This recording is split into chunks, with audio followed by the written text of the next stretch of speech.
নাটোরে ছাত্রলীগ ছাত্রদল সংঘর্ষে আহত ৬, বাড়িঘর ভাঙচুর। নাটোরে লালপুর উপজেলায় ছাত্রদল ও ছাত্রলীগের সংঘর্ষে অন্তত ৬ জন আহত হয়েছে। এ সময় বাড়িঘর ভাঙচুর ও ফাঁকা গুলি ছোড়া হয়েছে। গতকাল শনিবার রাত ৮টা থেকে ৯:৩০টার মধ্যে উপজেলার রঘুনাথপুর গ্রামে এ ঘটনা ঘটে। নিষিদ্ধ ঘোষিত ছাত্রলীগ প্রতিষ্ঠা বার্ষিকী উপলক্ষে ফেসবুকে পোস্ট দেওয়া নিয়ে সংঘর্ষ হয়েছে বলে পুলিশ জানিয়েছে। লালপুর থানা পুলিশ ও স্থানীয় সূত্রে জানা যায়, রঘুনাথপুর গ্রামের ছাত্রলীগ কর্মী মোহাম্মদ জয় তার ফেসবুক ছাত্রলীগ প্রতিষ্ঠা বার্ষিকী নিয়ে গতকাল বিকেলে একটি পোস্ট দেন। এ নিয়ে লালপুর উপজেলায় ছাত্রদলের আহ্বায়ক রায়হান কবির সুইট ছাত্রলীগের কর্মী জয়কে মারধর করেন।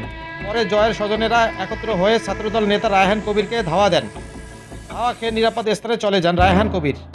রাত ৮টার দিকে রায়হান কবির ও তার সহযোগীরা জড়ো হয়ে রঘুনাথপুর গ্রামে গিয়ে আওয়ামী লীগ নেতা আব্দুল মান্নান, তার ছেলে মোহাম্মদ সোহাগ, নাতি মোহাম্মদ জয় ও স্বজন ও রিয়াদকে মারধর করেন।